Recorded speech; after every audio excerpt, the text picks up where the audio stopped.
फिर 20 वर्ष से लगातार मुख्यमंत्री नीतीश जी के हमारे शासन में जो 78 वर्षों में जो बिहार को ये लोग बदहाल बनाया, उस बदहाली को निकालने का रास्ता क्या हो सकता है, गरीबी से निकालने का रास्ता क्या हो सकता है, यह जन स्वराज पार्टी के सूत्रधार प्रशांत किशोर जी ने तय किया। उसी बातों को लेकर आज हम मरौरा भी आए हुए हैं और शानदार सम्मेलन हुआ।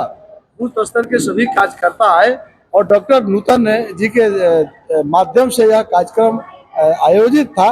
बहुत शानदार कार्यक्रम रहा और यह दृश्य पूरे बिहार में है। और निश्चित रूप से जो बिहार को बदहाली से निकालने के लिए, बिहार बदलाव के लिए बिहार की जनता तैयार हो गई है। चाहे वह बुजुर्ग हों, बुजुर्गों में तो खुशी की लहर है, उसका पेंशन अब 2000 होने वाला है। महिलाओं में खुशी की लहर है, तो उसको अब जो है मात्र 4% के ब्याज पर उसको 5-5 लाख रुपया मिलने वाला है। जो भी युवा बिहार से पलायन कर गए हैं, जो मजदूर पलायन कर गए हैं, वैसे लोगों में, वैसे घर में भी परिवार खुश है। इस बार छठ दीपावली में हमारे जो बाहर जो गए हैं घर के लोग, वो जैसे ही आएंगे अब उनको बाहर जाने की आवश्यकता नहीं है। तो आज बिहार में अभी तक जो मतदान होता आया है सिर्फ और सिर्फ जातीय गोलबंदी के आधार पर होता है। आप पहली बार ये बात करते हैं जिन्हें मुद्दों पे आधारित बातें होंगी, मुद्दों पे वोटिंग होगा। आपको कैसे लगता है कि ये जाति बंधन इस बार टूट जाएगा? देखिए, मैं फिर से ये बात दोहराऊं कि बिहार में जाति अपने आप में एक सच्चाई है। इसको हम टालने या इसको नकारने का प्रयास नहीं करते हैं। साथ ही मैं ये भी कह रहा हूं कि आप ये बताइए कि भारत का कौन सा ऐसा राज्य है जहां पर जाति अपने आप में मायने नहीं रखता। हर राज्य के चुनाव में जाति मायने रखता है। हमने ये परसेप्शन बना दिया है कि बिहार में वोटिंग सिर्फ जाति के आधार पर मिलती है। दूसरी बात कि क्या ये बताइए कि हर समाज में, हर जाति में क्या योग्य व्यक्ति नहीं है? हमारा मानना है, जनसुराज का मानना है कि समाज के हर वर्ग में काबिल से काबिल, योग्य से योग्य व्यक्ति हैं।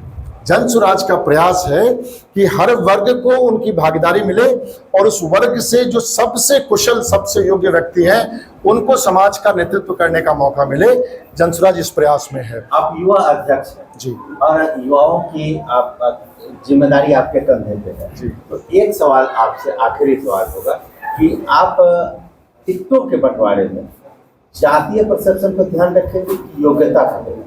देखिए, आपने युवाओं के बारे में सवाल कहा है, तो आज ये किसी से छुपी हुई बात नहीं है कि बिहार की जितनी भी राजनीतिक पार्टियां भी हैं, उन्होंने बिहार के युवाओं को सिर्फ झंडा ढोने वाला या फिर भीड़ इकट्ठा करने वाला समूह मान के छोड़ दिया है।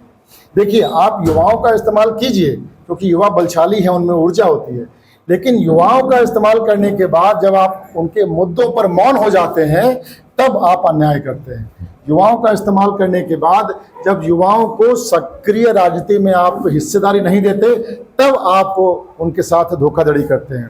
तो जनसुराज कहता है कि सक्रिय राजनीति में युवाओं की भागीदारी महत्वपूर्ण है और हम युवाओं को आगे लेके आएंगे। दूसरी बात, टिकटों के बंटवारे के बारे में बात की। आप ये बताएं कि समाज के जितने भी घटक हैं, चाहे वो अति पिछड़ा घटक हो, चाहे वो दलित समाज हो, चाहे वो पिछड़ा वर्ग हो, मुस्लिम समाज हो, महिला वर्ग हो, सभी घटकों में युवाओं की संख्या है और योग्य से योग्य युवा है। आज आप देख रहे हैं कि जनसुराज से जुड़ने के लिए विदेशों से, देश के अलग अलग राज्यों से जो बिहार के युवा बाहर पलायन के दंश की वजह से बाहर जग गए थे, अब वो बिहार को बदलने के लिए, इस व्यवस्था की परिवर्तन के लिए वापस बिहार का रुख कर रहे हैं और जनसुराज से जुड़ भी रहे हैं, अपना समर्थन भी दे रहे हैं। ऐसे में टिकटों के बंटवारों में आपको दिखेगा कि समाज के हर घटक में हम युवाओं को प्राथमिकता भी देंगे और जब सारे टिकटों की घोषणा हो जाएगी तो एक अच्छी संख्या में आपको युवाओं का भी दिखेंगे टिकटों के रूप में।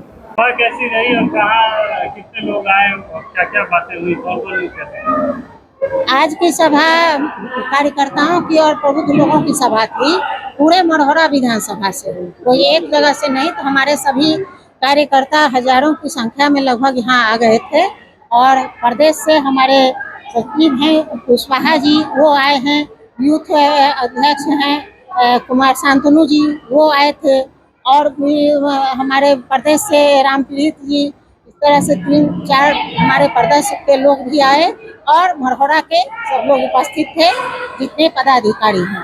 तो आज का मेन मुद्दा ये था कि जो हमारे कार्यकर्ता बने हुए हैं वो लोग आगे और इस कार्य को कैसे बढ़ाएं, पूरे मरहरा में जनसुराज की बातों को और कैसे फैलाएं और किस तरह से जनसुराज के बारे में बताएं, इस बारे में हम लोगों ने चर्चा की है।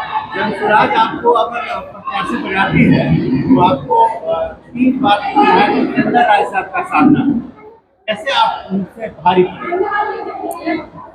उन्होंने 15 साल में क्या काम किया है वह जनता यहाँ जान रही है, और सिर्फ वही नहीं, पूरे बिहार की जो सरकार है वो क्या काम की है, और उसके साथ साथ जो पूर्व की सरकार रही है।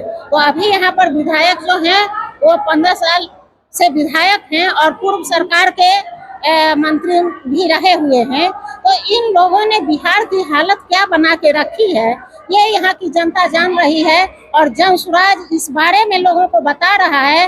इसलिए मुझे पूरी उम्मीद है कि यहाँ की जनता इन लोगों को एक सिरे से खारिज करेगी, और जनता अब जागरूक हो चुकी है, जानती है कि हमें अपने बदहाली से निकलने के लिए कौन सा मार्ग अपनाना है। इसलिए जनसुराज यहाँ भारी पड़ेगा। जनसुराज एक कार्ड लेकर आई है, आप तो इस कार्ड पर कितना प्रभाव आप लोग मतलब जनता के बीच में विश्वास ले? इस कार्ड में जो बातें हैं उसको सही ढंग से हमें जनता तक पहुँचाना है। माई बहन योजना जो है हवा में बातें हो रही है, सभी महिलाओं को, बिहार का उतना बजट ही नहीं है कि सभी को मिले, और हम लोगों ने जो भी योजना लाई है उसका आधार है कि कहां से कौन सा बजट हमारा आ रहा है और कैसे हम सब लोगों तक इस बात को पहुंचा पाएंगे। तो इसका हमारे पास आंकड़ा है, तथ्य है, और तथ्य पर आधारित हम लोग बात कर रहे हैं, इसलिए लोग इस पर विश्वास करेंगे।